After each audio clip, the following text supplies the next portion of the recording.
Olá, vamos então estudar a seção, fazer um rápido resumo da seção 1.4, né, que o autor aqui propõe o uso de calculadoras gráficas e de aplicativos para você estudar as funções, ok? Então vamos lá. Seção 1.4.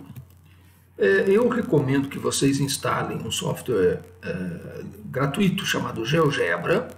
Tá? Quem tem notebook, você tem a versão offline, você pode instalar o GeoGebra versão 5, ele funciona offline. Basta procurar um instalador no site geogebra.org. Tá? Ele já identifica que você está no Brasil, já desce o GeoGebra, você já está em idioma português. E a versão 5 que tem disponível lá para baixar é uma versão que funciona offline. Tem umas versões mais novas, a versão 6 tem um ambiente semelhante ao GeoGebra Web.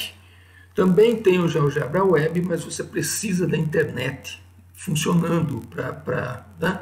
Então eu acho uma desvantagem, eu prefiro usar uma versão 5, uma versão clássica, que a gente instala e funciona offline, tá? E no Google Play, para celular ou para tablet, você também acha o GeoGebra. Bom, só que a tela fica pequenininha, é um pouco difícil de manejar, mas quebra o galho. Então vamos usar o GeoGebra aqui para fazer alguns exemplos, reproduzir exemplos que o autor fornece no livro, usando o nosso software, o nosso aplicativo. Então, a tela padrão do GeoGebra, a versão clássica, é dividida em duas janelas, uma janela de álgebra, uma janela geométrica do plano cartesiano, por isso o GeoGebra, né, porque trabalha com álgebra e com geometria. E um campo de entrada ali embaixo. Ali embaixo você vai digitar os comandos para inserir, no nosso caso, inserir funções, inserir cálculos. Então aqui está ampliado, né, a tela padrão, claro que vocês vão instalar e vão mexer, né, vão se acostumar com esse visual aqui. Né? Ali em cima no menu você tem as classes de botões que estão ali, são paletas. Se você clicar no canto inferior direito, onde tem um triângulo bem pequenininho, você abre a paleta daquele grupo de funções. Então você abre um grupo de funções e pega a ferramenta que você quer para usar. Né? No caso aqui estou destacando na paleta de segmentos, você tem ferramenta reta, segmento, médio comprimento, traça vetor também. Né? São agrupados, as ferramentas estão agrupadas por similaridade. Aí um destaque aqui, nosso interesse. Nós vamos trabalhar com funções e com representações gráficas de funções. Então, eu vou querer ver o gráfico da função f de x igual a x² mais 30. Eu recebo essa representação gráfica e quero uma representação, recebo essa representação algébrica e quero uma representação gráfica. Então, eu vou digitar como a gente está acostumado a fazer em aplicativos, em comandos de computação, f parênteses de x, fecha parênteses, igual x ao quadrado, a exponenciação é com circunflexo, né? Mais 30. E aí eu aperto o Enter, digito isso no campo de entrada, lá embaixo. E aí eu aperto o Enter. Após fazer isso, você não vai estar vendo nada no plano, deixa eu voltar a tela aqui, ó. Nesse plano aqui cartesiano, você digitou, você não vai estar vendo nada. Aí você fala, ué, mas o que eu fiz de errado? Não fez nada de errado. Você mais ou menos sabe como é o traçado do gráfico da função f de x igual a x² mais 30? Pois é, o vértice está tocando o eixo, está cortando o eixo y na altura 30. Por padrão, a tela de visualização fica mais ou menos entre -5, 5, y também variando de -6 a 6, é mais ou menos essa variação padrão. Então você vai ter que pegar a ferramenta mover, a setinha, clicar no eixo y, arrastar para baixo para modificar a escala do eixo y. Então fazendo isso, né, abaixando e mudando a escala do eixo, arrastando e mudando a escala do eixo Y, você vai ser capaz de ver essa bem semelhante a esta tela aqui. Então perceba, função quadrática com cavidade voltada para cima, com vértice no ponto 0,30. Aí você consegue ver uma parte do gráfico, da representação gráfica dessa função. Ok? Então, com essas ferramentas mover, e também a ferramenta, quando você pega aquela setinha lá, a ferramenta mover, você move o plano cartesiano. Se você clicar em cima do eixo, você pode mudar a escala dele, tanto a escala do Y quanto a escala do X. Tá? Então, com essas ferramentas, você é capaz de ver diferentes regiões do plano cartesiano na sua janela. Ok? Por exemplo, exemplo 2. Visualize a representação gráfica dessa função aqui. Raiz quadrada de 8 menos 2x². Bom, tem uma condição de existência aí envolvido, né? Eu vou saber que o domínio estará entre menos 2 raiz de 2 e 2 raiz de 2. Mas, lá no GeoGebra, eu vou digitar comando para raiz quadrada, square root. Então é SQRT. Quem não está acostumado vai se acostumar bastante, porque vai usar bastante. Raiz quadrada é SQRT. Raiz cúbica, né, cubic root, é CBRT. São as duas principais. Mas se você tivesse também digitado, abre parênteses, 8 menos 2x², fecha parênteses, circunflexo 0,5, que é meio, o resultado seria o mesmo também. Tá? Então, digitando isso e apertando Enter, você vai ter uma tela semelhante a essa aqui. Tá certo? A função raiz quadrada positiva de 8 menos x², é o semicírculo. Semicírculo positivo, né?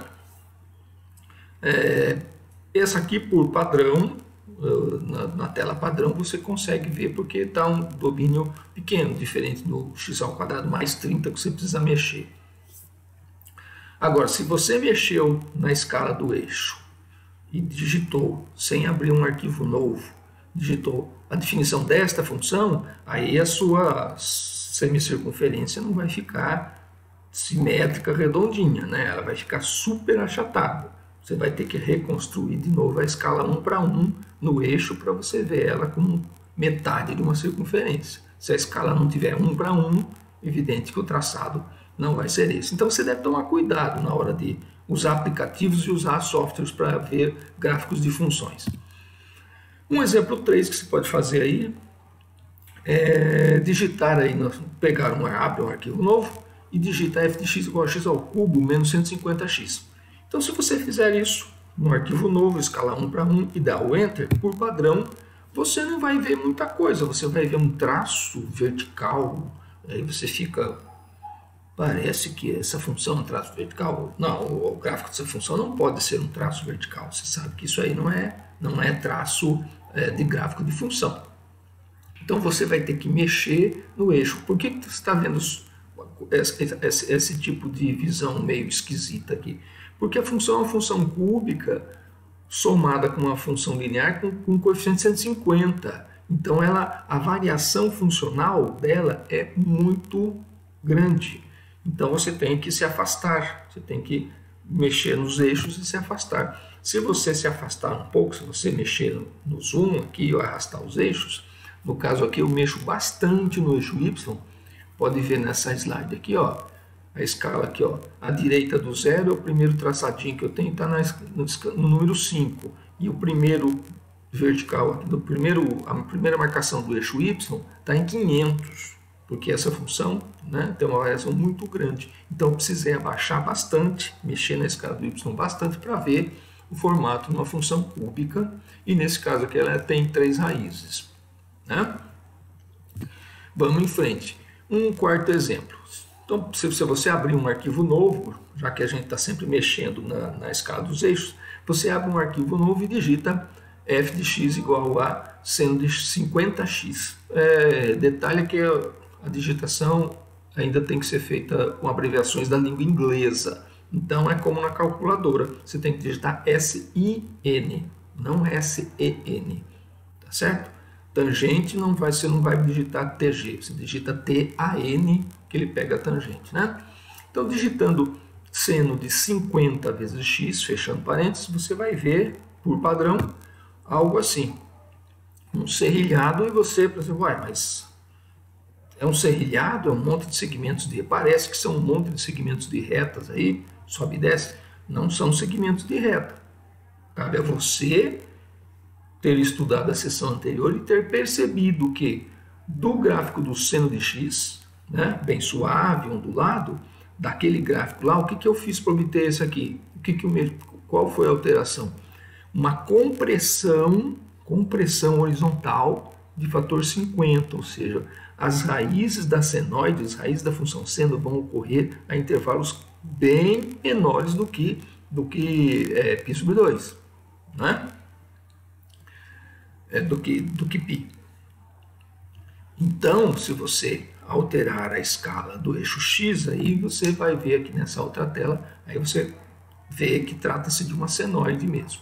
Então você tem que saber mais ou menos o que está acontecendo com a função para você usar o aplicativo. Não é assim jogando a definição e olhando o aplicativo que você tem que mexer, saber mais ou menos de que se trata, fazer uma sondagem. Tem que tomar cuidado na hora de usar os aplicativos ou usar softwares. Um quinto exemplo que você pode fazer. Então você fecha, pega um arquivo novo e digita esta definição aqui. Seno de x mais 1 sobre 100, que multiplica, a multiplicação é um asterisco, né? Então, para dividir por 100, você pode abrir parênteses, digitar 1/100, fechar parênteses, por um asterisco, aí digita COS de 100x e fecha parênteses e dá Enter. Quando você fizer isso, por padrão, você vai ver esse comportamento aqui. Aí você vai olhar e falar assim, é um gráfico da função seno. Não é. Esse traçado aqui não é igual a um gráfico da função seno de x. Porque eu estou adicionando à função seno de x uma combinação aqui. Eu estou multiplicando a função cosseno por um número muito pequeno, 1 sobre 100. Então eu estou tendo uma oscilação. Se você der um zoom aqui, se você pegar e mudar a escala e der um zoom aqui, num pedaço como eu estou mostrando agora nessa tela, aí você vai perceber. Na grandeza seno de x, na vertical, na grandeza seno de x, eu estou adicionando centésimos da variação do cosseno. Então não é um traçado como uma senoide. É um traçado de uma senoide onde você sobe e desce centésimos. Porque eu estou somando centésimos do cosseno, né? Então, é uma senoide combinada com variações centesimais de cosseno, certo? Bom, então o alerta que eu faço é: tome extremo cuidado, né? Tome extremo cuidado quando você usar um aplicativo ou um software no seu computador. Você não pode ficar confiando na sua intuição daquilo que você está vendo na tela. Aquilo que você vê na tela é fruto da programação do aplicativo. Então, cuidado com o que você vê na tela. Você tem que usar também o seu estudo para saber interpretar aquilo que o aplicativo ou que o software está mandando na tela para você. E eu sugiro que você faça aí, instale o GeoGebra, pode ser no celular, pode ser no computador, e faça alguns experimentos, refaça esses exemplos, refaça os exemplos do livro que eu mostrei agora, e faça mais esses exercícios aqui para você se ambientar com o ambiente do GeoGebra, ok? A gente se vê na aula da sessão 1.5. Obrigado, então.